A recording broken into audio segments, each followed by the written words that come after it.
nesse último encontro, nós falamos da família espiritual e da família consanguínea, como sendo o enfoque que nós demos é na educação, porque uma reforma tem que começar de algum lugar. Então, quando nós falamos da família consanguínea e da família espiritual, nós vimos que a educação é o essencial para a alma, né? Então, a pergunta é, onde fica a alma? Ela veio da onde? Onde ela está? Então, onde ela estiver, aqui ou lá, a educação inicia-se com ela. Então, foi mais ou menos isso que nós vimos.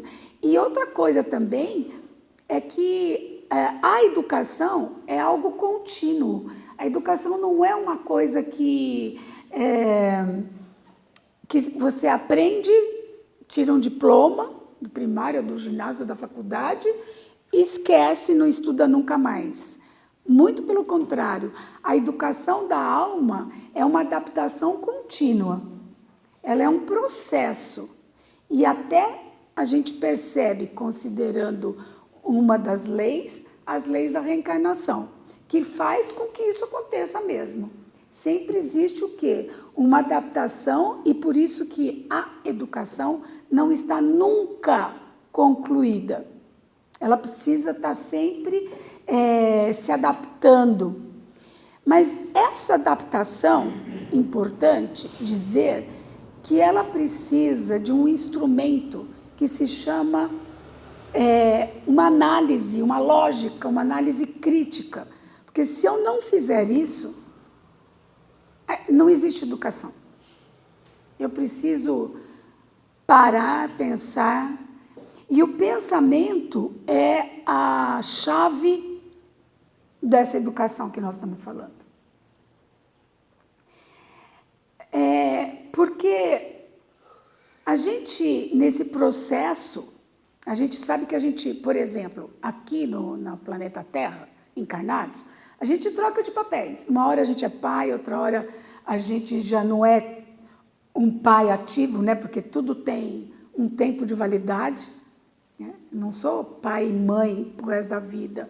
Né? Sou um educador e depois cada um segue sua vida.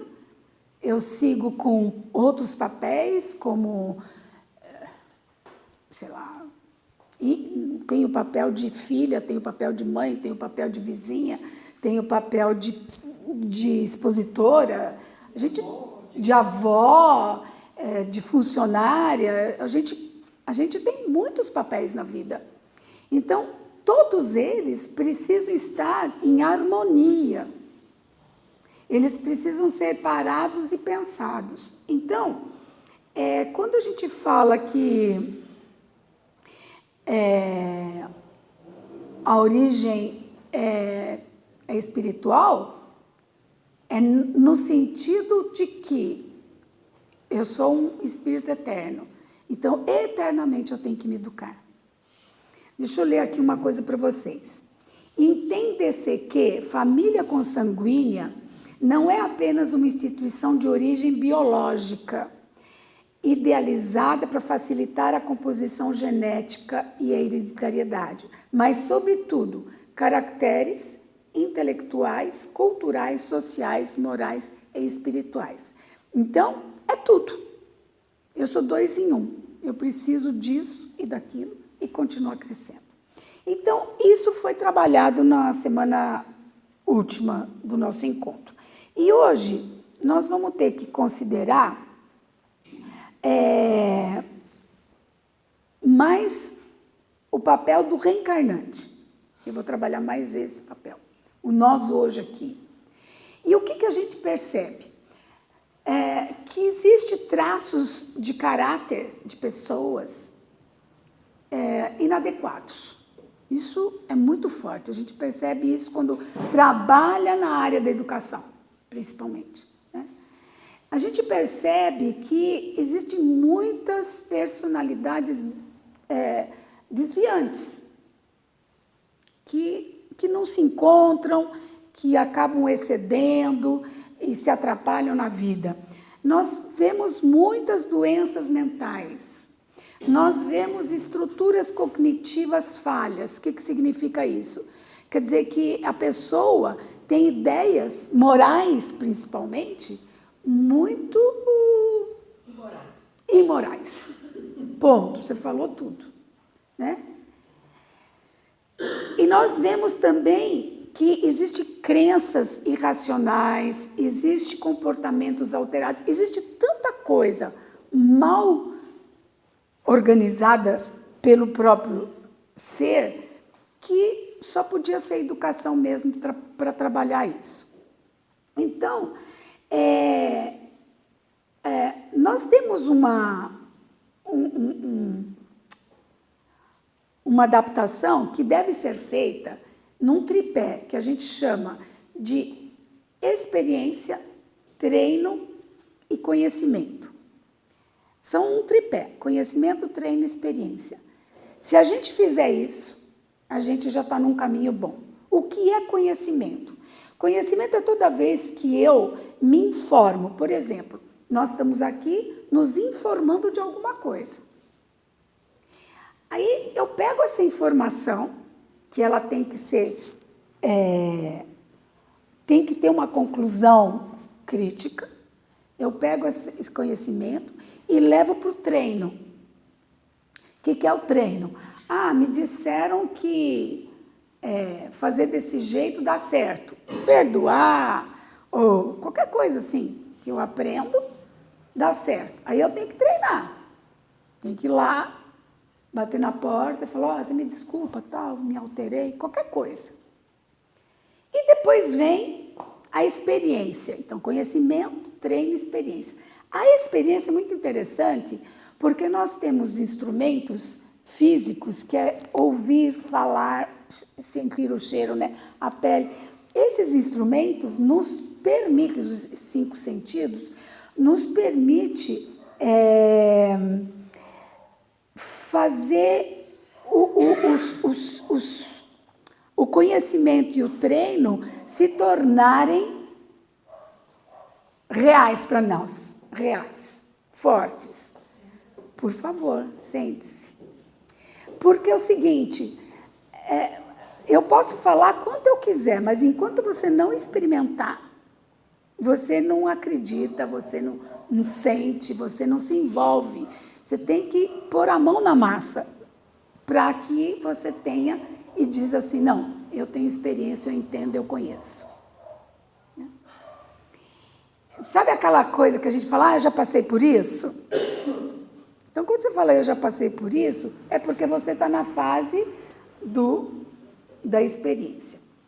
Então, a pergunta que a gente pode se fazer é: qual é o instrumento que me permite que esse tripé, conhecimento, treino e experiência, se elabore? Então, eu tenho um instrumento que se chama pensamento. O único instrumento que a gente chama de faculdade e que todo ser humano pensa, que é uma aptidão inata, igual a todos, só que depende de cada um a qualidade do pensamento que ele vai trabalhar. Eu posso pensar no perdão de um jeito, ele perdão de outro, e cada um faz de um jeito o seu perdão. Aí já faz a diferença de cada um. Então, o pensamento é um instrumento essencial e primordial para quando se fala em educação. É ele que tem que ser educado. Porque conforme eu penso, eu ajo. Meu comportamento é a expressão do meu pensamento. O que eu falo é a expressão do meu pensamento. Se eu não falo, se eu não tenho nenhum comportamento, eu fico parada, ninguém vai saber o que eu penso. Ou o que eu sou, na verdade. Para fechar esse raciocínio do pensamento, eu que gosto de ler várias coisas, eu estava lendo a Lia Luft, não sei se alguém de vocês conhece. E ela ali traz acho que fechou o que eu estou querendo dizer. Ela diz assim: pensar é transgredir a ordem do superficial que nos pressiona. Olha que bonita a palavra transgredir, né? Transgredir significa eu preciso pensar de forma diferente. Quando eu penso de forma diferente, é mais ou menos o que eu estava falando para vocês. Quando faz uma coisa nova, você está transgredindo uma coisa antiga. É que todo mundo vê transgredir como pejorativo. Pois é. Pois é. Vou contra a lei, contra a E lei. não é. E não é. Pensar é transgredir quando você coloca uma coisa nova no lugar, né? E a mesma palavra que se fala que é negativa é audácia. Você precisa ter audácia, né? Transgredir, ter audácia de fazer, começar pelo pensamento, de pensar, quando você toma uma decisão, eu vou lá, eu quero ver o que é, você já está nesse papel. Então, de novo, ela diz assim, pensar é transgredir a ordem do superficial que nos pressiona, pensar pela audácia, para reinventar-se e é preciso pensar. 1000 possibilidades existem. Cada porta é uma escolha. Cada porta vai te levar para algum lugar. E algumas vezes vai ser obscuro. Vai ser um absurdo. Mas tudo bem. Vai embora e deixa a porta lá, né? Então, reavaliar-se. Isso é educação. Mais um pouco ela diz assim, pensar não é apenas a ameaça de enfrentar a alma no espelho, mas sair para a varanda de si mesma. Olha que é poética, né? Que linda. Então, porque a gente fala muito, né? Se olha no espelho, se tenta se entender, pá. Mas não é disso que nós estamos falando. Nós estamos falando da alma, que no espelho não vê. Você enxerga até de olho fechado a sua alma. E aí ela fala e termina dizendo assim, e quem sabe finalmente respirar? Porque quando você se descobre, quando você se assume, quando você faz o que você acredita, você respira. A alma respira. Então, eu coloco assim, parar de pensar, nem pensar. Certo? Nem pensar. Então, pensa sempre e pensa bonito. Bom, então eu trago aqui também a consideração do Espiritismo que fala na reencarnação. A reencarnação é considerada uma ferramenta básica para evoluir. Então, que nem educação aqui, reencarnação é uma lei.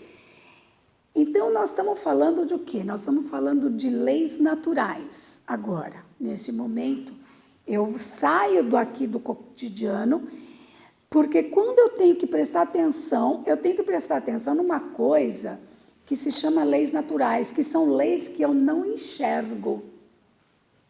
As leis morais, que são dos seres humanos, isso aí é fácil. Eu critico, eu não gosto, eu não quero, enfim, vou atrás.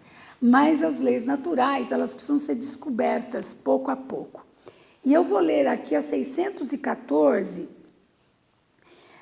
para vocês me acompanharem no raciocínio.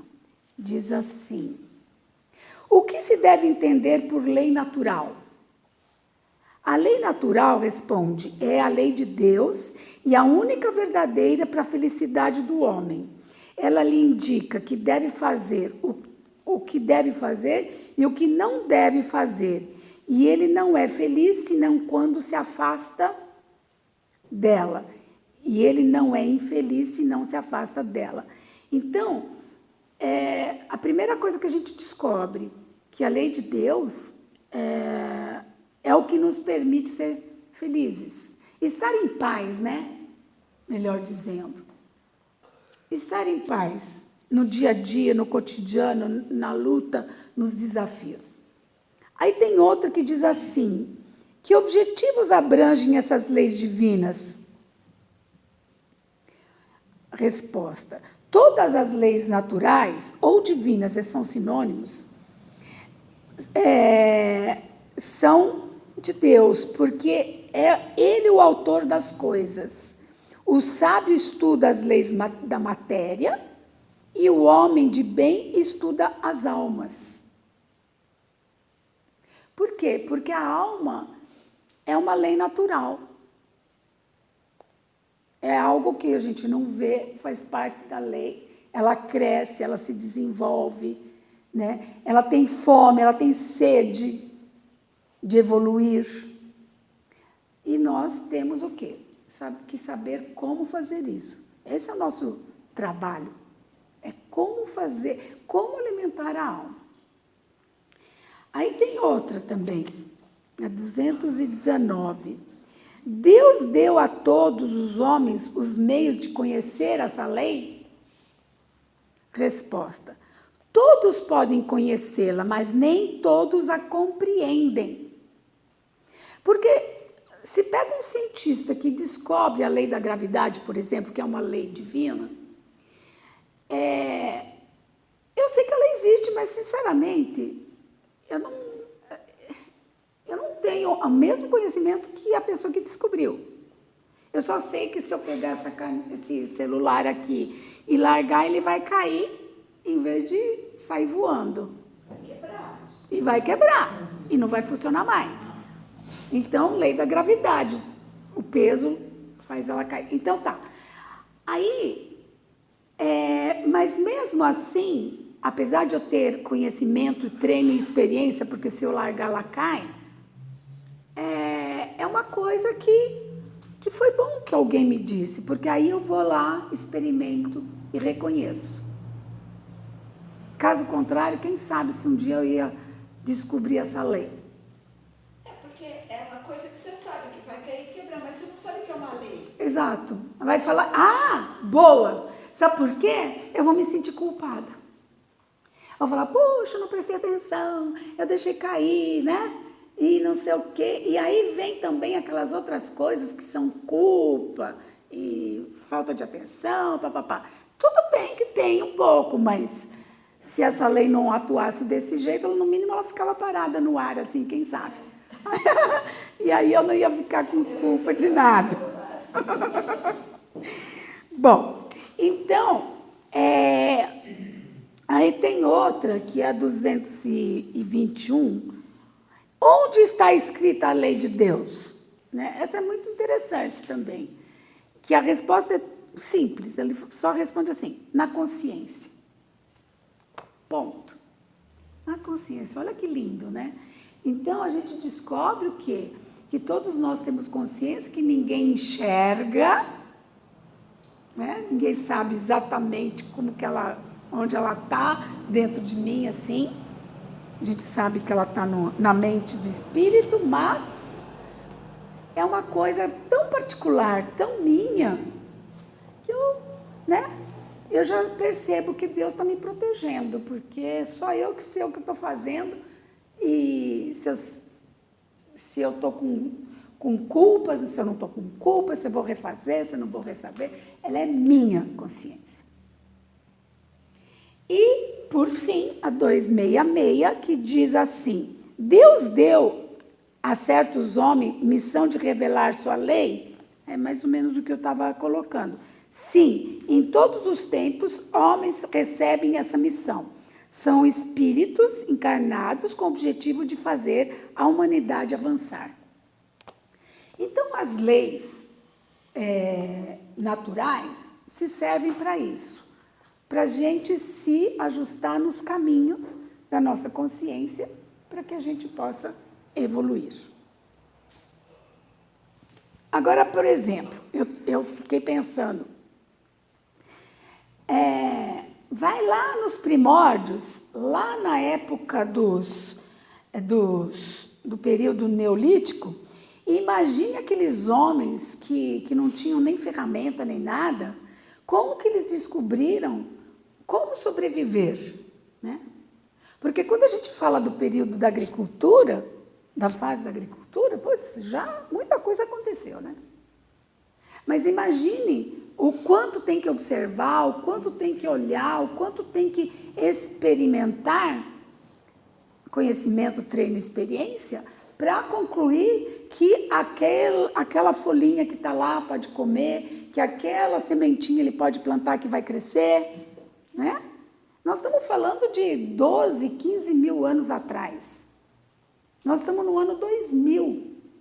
Imagine, tempos, 15 mil anos atrás.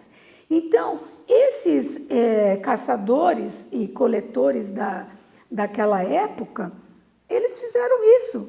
E o que é exatamente? Foi feito esse trabalho, né? E aos poucos, cada geração que vem traz mais um acréscimo de conhecimento e vai trazendo. Até hoje, nós temos essa agricultura maravilhosa que sustenta uma humanidade inteira, né?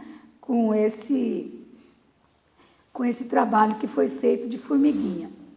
Mas tem uma outra coisa também, que para receber esse amparo, que são essas leis naturais. E tem 4 leis muito importantes para a gente conhecer. É a lei da unicidade, eu vou explicar cada uma delas, a da continuidade, da similaridade e da complementariedade. Então, tudo começa o quê? Pela unicidade, único. E como é que é esse único? Bom, a ciência pega e fala assim, tudo começou pelo Big Bang. Puf, teve lá uma explosão, né? Veio uma molécula nesse mar de ondas, veio uma e ela se transforma e daí se torna uma matéria, se torna uma célula, da célula se torna um órgão, do órgão se torna um sistema, e assim vem o ser humano, vamos dizer assim, toda uma continuidade. Mas houve o quê? Houve uma unidade. Tudo começa pelo um. Isso é muito importante a gente saber. Por isso que muitas vezes a gente fala assim, somos todos irmãos, e ninguém entende muito bem por quê, né? É por isso. Porque de uma célulazinha, de um átomo, de uma molécula, tudo se transformou e se multiplicou. E estamos aqui, cada um com o seu universo molecular. Mas aí teve uma lei da continuidade. O que diz a lei da continuidade? Que desse tudo continua. Não existe no mundo nada que para. A gente não fala assim, o Espírito é eterno, Deus é eterno, não sei o que é eterno. O que é o eterno? Quer dizer que é um trabalho contínuo, é um processo de transformação eterna. Então, por exemplo, você pega uma sementinha de uma árvore. A semente vai dar o quê? A árvore vai dar o fruto vai dar de novo, primeiro, sei lá, a flor, o fruto. Tudo isso, e depois, aquela árvore pode morrer até. Mas ela já deixou o quê? A semente, seus semelhantes, seus filhos, e todo mundo continua. Então, isso é continuidade. Não tem como parar naquele momento. E aí, a palavra-chave para a gente fala de reciclagem. Na reciclagem a gente não faz isso? Pega tudo lá, mistura tudo e faz uma outra coisa? Também, é nesse sentido a continuidade. A similaridade é uma lei da natureza, nós estamos falando das leis da natureza agora. A lei da similaridade diz assim, que uma coisa nova sempre se assenta numa coisa antiga. Nada já que tudo é de lembra da unicidade? Não tem como o novo não ter um pezinho no antigo. Não tem como. É a mesma coisa quando a gente quer aprender até um idioma novo. Você aprende um idioma novo, mas para você gravar, você junta uma palavra, um som, uma letra do outro antigo que você tem na sua memória, no seu arquivo mental e transforma aquilo. E aí vem essa coisa que complementa. E você começa a falar, puxa, agora já... mas tudo veio de lá. Quer dizer, a partir desse antigo. E agora que vem o último, que é a complementariedade. E o complemento é interessante, eu fiquei pensando num exemplo do tipo assim, a similaridade da árvore. Você pega pela árvore, eles conseguem extrair a borracha, não é? Depois, eles falam, o que eu vou fazer com essa borracha, com esse material? Eles pegam, fazem lá a borracha, pneu, qualquer coisa assim.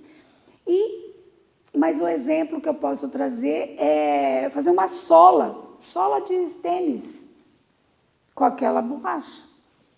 Então, é similar. E aí, depois, para complementar essa descoberta da borracha, da sola do sapato, eu pego e formo um tênis. Então, o tênis em si já é uma complementariedade de muitas coisas por trás. E assim tudo, inclusive nós e a nossa memória. Então, por que eu trouxe essas 4 leis da natureza? Porque tudo muda o tempo todo. Aquele que fala assim, eu nasci assim, eu cresci assim, eu vou morrer assim, como é que é? Síndrome de Gabriela, e significa o quê? Que não saiu do lugar. Né? Não saiu do lugar. Porque tudo muda o tempo todo, tudo se transforma. E aí até a gente se transforma. A gente era desse tamanho, agora é desse. Antes tinha cabelo, agora não tem mais. Antes não tinha ruga, agora tem. Antes você era assim, depois você vai ficando assim de novo, né? E antes enxergava, agora não enxerga direito. Tudo muda, e eu nem percebo. Então, o conhecimento é dinâmico. O conhecimento também muda e é dinâmico, e a gente tem que respeitar. Se você quer crescer, evoluir, é sempre melhor você estar. Eu vou até perguntar, o que vocês acham? É melhor você considerar, não vou nem falar ir atrás, mas é considerar uma geração antiga ou uma geração nova? O que vocês acham? Pode responder. Do meu ponto de vista, não, dentro do que eu estou falando.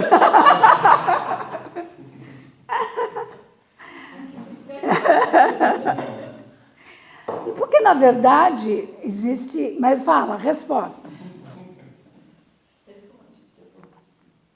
não, antigo. Qual? O antiga? Mas acontece o seguinte, o antigo não te traz nada de novo. Você já conhece. Não, mas para mim trouxe. Oi, mas trouxe, acabou, já passou. Não, eu ainda estou aqui. Não, isso não. Não, eu estou aqui. Não, é o conhecimento que vem de fora, que você vai elaborar, que você vai trabalhar, que você vai processar e você vai chegar em alguma nova conclusão, né? É nesse sentido que a gente está considerando. Então, é claro que não é para descartar o antigo, mas se existe a complementariedade, é porque o novo tem que andar de mãos dadas com a gente. Então, não adianta ser preconceituoso nem com o novo e nem com o velho. Tudo muda. Então, para você viver numa situação sem choque, sem enfrentar, assim, de entrar em como que fala assim? Discussão, briga, aquela coisa. Tem que abrir esse espaço dentro de você mesma. Quer ver? Aí, de novo, a Lia Luft fala assim, a vida há de nos cobrar duramente por considerarmos pecado o amor, entre aspas, que não se enquadra em nossa visão mesquinha. O que é esse amor? Esse amor quer dizer discriminação física, mental e moral. Quer dizer, porque às vezes, em nome do amor, você se torna mesquinho. Por querermos medir comportamentos segundo nossos padrões pouco generosos. Por que pouco generosos? Porque à medida que a gente não tem essa flexibilidade de mudar o tempo todo, a gente não é generoso. São padrões pouco generosos, como ela fala. Porque queremos prender, queremos humilhar, queremos podar todo relacionamento que não se adapta à medida da nossa ignorância e dos nossos valores. Isso é o velho. Por amor, do jeito que pode ser, aí ela termina, quer dizer que por amor, esse outro amor, quando você faz essa reforma íntima, do jeito que deve ser, é o caminho da liberdade e da grandeza, que é a nossa única possibilidade de salvação. Não é bonito isso? Eu achei lindo, por isso que eu trouxe. Porque esse parágrafo é porque ela estava falando de pecado mesmo, de pecado, de salvação, que as pessoas, enfim, procuram salvar fazendo rezas e mais coisas assim, achando que vão para o céu fazendo isso. E ela diz, não adianta.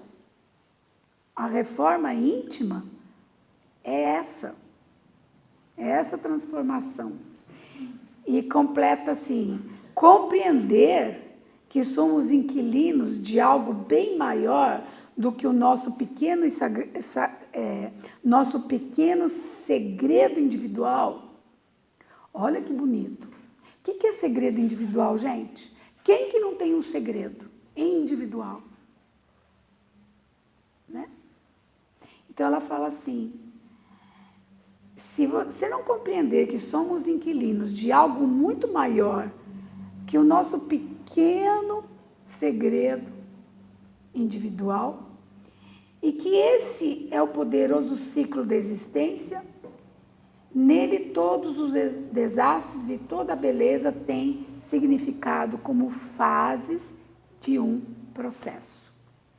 Então aqui ela reforça que todos nós temos nossos segredos, nós temos nossos medos, nossas incertezas, nossas dúvidas, mas que se você não perceber que tudo isso, ela coloca como algo bem maior do que nós, mas nada mais do que são as leis divinas. Quer dizer, quando você entende que você está envolvido pelas leis e que você tem que dar continuidade, complementariedade, para que tudo se equilibre, você não vai conseguir fazer esse processo evolutivo. Que aí você não está a favor das leis, mas você está contra. Então, se nós estamos falando da adaptação do reencarnante na vida social, que é isso que nós estamos falando, a pergunta que é também uma pergunta que todo espírita fala, e a memória? Como é que fica a memória? Aquela memória que a gente fala que é o esquecimento. E não precisa ser o esquecimento de vidas passadas, de quando eu vim para cá, que eu fiz meu planejamento reencarnatório. Não, pode ser assim, por exemplo, eu lembro de quando eu tinha 3 anos, 4 anos. A não ser que seja uma coisa muito forte. Será que eu lembro o que eu comi semana passada, retrasada? Também não. Eu só sei que eu não passei fome, porque eu comi alguma coisa. Agora, aí você fala, mas o que? Quando? Não lembro. É assim mesmo, a gente não lembra. E a pergunta é, se eu estou me adaptando, eu não teria que estar lembrando? O que vocês acham? Então, na verdade... Lembrando, porque você aprende com os erros. Isso, Então você tem que lembrar. isso. Ou mesmo inconscientemente. O seu consciente está ali, ó. É. Né? Então existe uma coisa também que é o próprio do funcionamento do cérebro, que faz parte das leis. O cérebro, ele foi projetado por uma lei divina, então ele é divino também, certo? Então, se existe o esquecimento, é porque ele faz parte do meu trabalho. E quando a ciência fala, ele fala em 3 momentos de memória. Ele fala da memória de curto prazo, de médio prazo e de longo prazo. Né? Então, a gente tem que prestar atenção, como você falou. Vai para o inconsciente? Vai. Mas o que vai para o inconsciente, o que não vai? Né? O que eu comi semana passada vai para o meu inconsciente? Também não, né? Mas, se eu precisar lembrar da receita da semana passada, porque eu vou fazer uma festa ou uma reunião e eu quero usar aquilo que eu comi aquele dia, eu vou lembrar. Então, tudo depende, né, do que eu vou fazer com aquela informação. É o pensar de novo. Eu estou pensando, eu quero guardar isso. Isso aqui é importante para mim. Então, quando eu estou falando de curto prazo, ele permite lembrar informações que são necessárias no momento específico. É que nem mais ou menos um caderno. Eu tenho lá meu caderno de anotações, eu anoto e vou procurar quando eu preciso. O longo prazo já é como se fosse um livro e não um caderno. Porque o caderno acabou, jogo fora ele, né? Mas um livro a gente guarda mais tempo. Ele tem um caráter de prioridade, ele tem um caráter de que aquilo tem importância. Então, tudo que tem importância eu guardo e gravo melhor. Até por isso que a gente faz muitas coisas com rituais. Os rituais são para eu guardar aquela data de aniversário, de casamento, de batizado, sei lá, aquelas coisas. Então, tudo, né? Então, faz toda uma festa, uma reunião, tira fotografia, papapá, porque tem que ser marcante, para eu não esquecer com facilidade. E, então, precisa... Oi? E o longo prazo? Esse é o médio. Longo prazo, é o livro. O livro é longo prazo. Longo prazo, que é igual os rituais. Então, ele fica... Então, por exemplo, um trauma vai virar um livro, nesse caso. Ele vai ficar guardado. Né? Então, as grandes marcas da nossa vida, as grandes emoções, né? Uma grande desilusão, um grande encontro, um prêmio, grande prêmio, né? Uma conquista, conseguir chegar onde eu queria depois de tanto tempo. Aquilo você não esquece. Aquilo vai para o nosso inconsciente. Mesmo que vá para a Biblioteca Universal, sabe assim? Porque ele vai ter... Eu vou precisar dele um dia. Tanto as coisas boas quanto não boas. Tem um propósito. Exatamente. Então, aí eu guardo. Eu tenho uma curiosidade, se puder falar, eu tenho uma curiosidade. Pode. Você comentando isso aí, eu estou lembrando que eu fazia até uma live há um tempo, e o pessoal começou a me apelidar de Dori. Eu tenho problema com memória, eu não guardo nada, coisa impressionante. Fiz já uma tomografia, vários exames para saber infância, adolescência, mas é muito fácil, assim, que as pessoas falam, você lembra disso, aquilo? Às vezes, alguns flashes de memória, mas é muito raro, muito pouco. E isso me incomoda tanto? Claro, tenho certeza que incomoda. Oi? tenho esse problema com memória. É coisa estranha. É. Às vezes eu não sei se a memória que eu tenho registrada foi um sonho ou se ela realmente aconteceu. Ó, o teu é diferente do dela. Já é. Ela falou uma coisa, você falou outra. É outra experiência, totalmente diferente. O dela, a gente pode, assim, a grosso modo, é como se tivesse amnésia. Amnésia é um momento onde é como se tivesse uma... porque o que acontece? A lei da complementariedade, ele junta uma informação com outra, que vão para inconsciente ou não. Então, eles complementam. Quando eu vou da memória de curto prazo para a memória de longo prazo, eu faço uma faxina na minha biblioteca ou qualquer coisa assim, para tirar tudo que é velho e guardar o novo, o importante, o que faz a diferença. Isso é a transferência do memória de curto para o longo.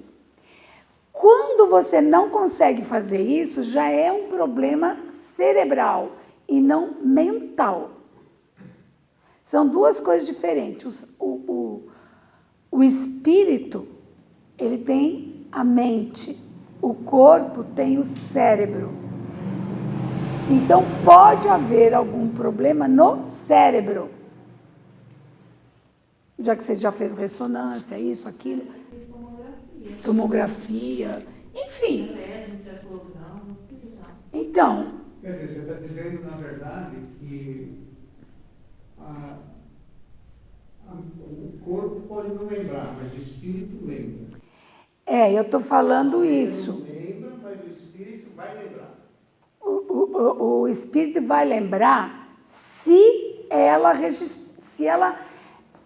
ela fez alguma coisa que deu importância àquilo. Isso.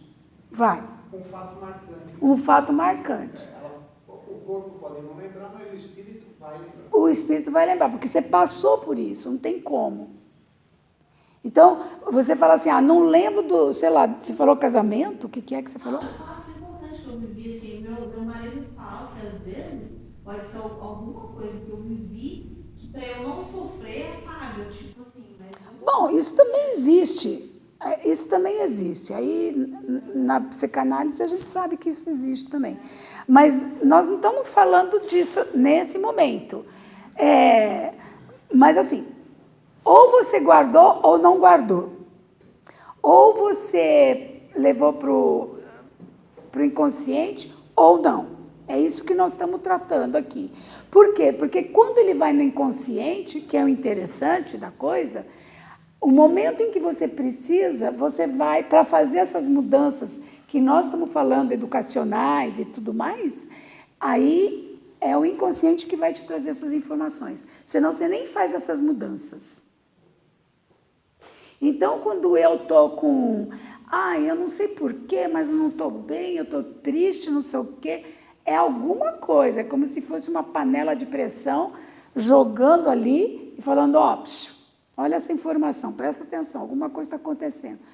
Então, é isso que é dinâmico. Isso que a gente está chamando de dinâmico, o crescimento. Porque a gente não consegue viver em conflito. Eu preciso encontrar resposta. Eu preciso dar uma solução para aquilo. Eu preciso de paz para viver. Então, a função da memória é essa. Nesse sentido.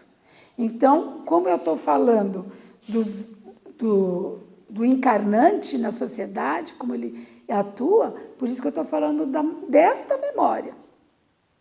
Mas não se preocupe tanto com ela, não.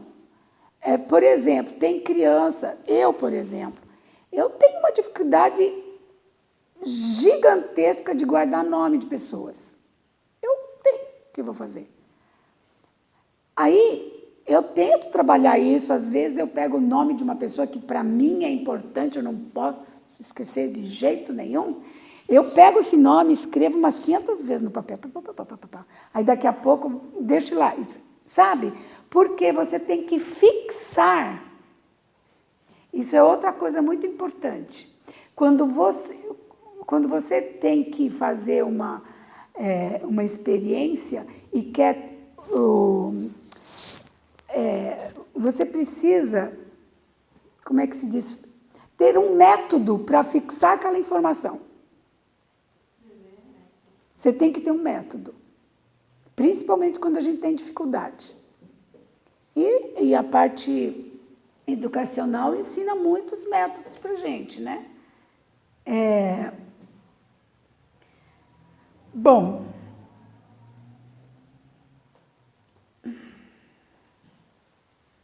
mas uma coisa importante saber é que o cérebro tem uma plasticidade, viu? Fica tranquila com isso. Contente-se com isso, com essa informação. Ele é plástico.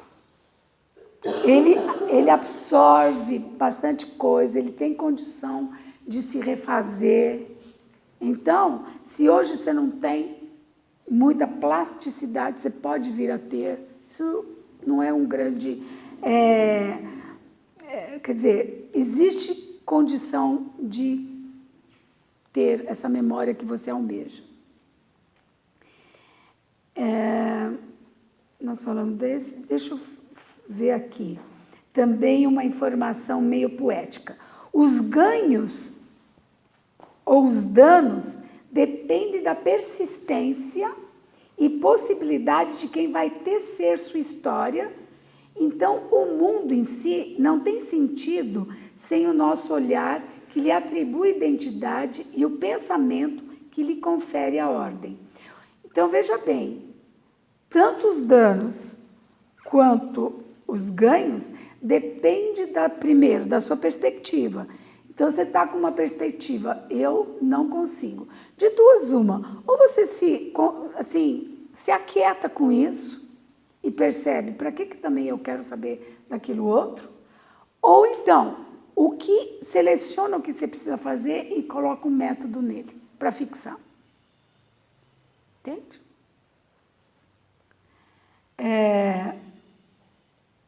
Porque o nosso olhar atribui identidade ao pensamento que lhe confere alguma ordem. Então, depende de como eu enxergo isso, como eu entendo essa dificuldade. Um pouco de silêncio. Isso aqui também é interessante, que eu trouxe aqui. É uma frase. Porque o que acontece? No mundo que nós estamos hoje, é tão cheio de informação, é tão cheio de coisas que eu preciso guardar, tanto a curto quanto a longo prazo, que um pouco de silêncio faria bem para nós. Então, deixa eu ler aqui o texto.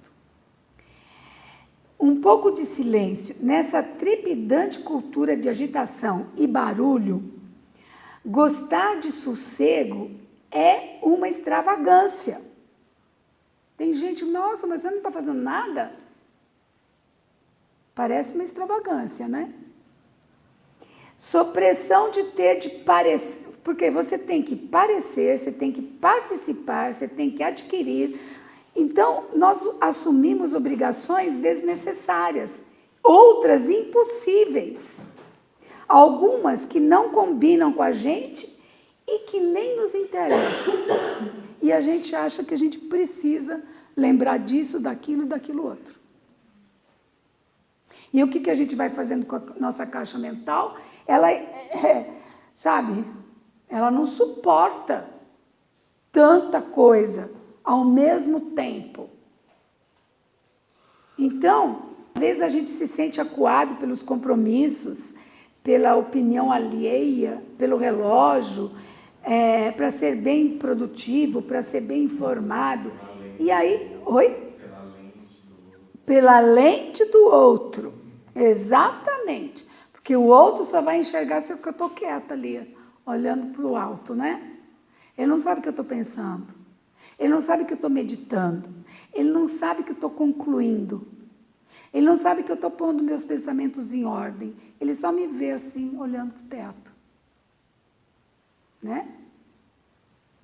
Então, o silêncio faz pensar, remexe águas paradas, traz desconcertos nossos, porque muitas vezes em silêncio, teu inconsciente traz alguma informação para você. Pensa nisso também. Pá, pá, pá.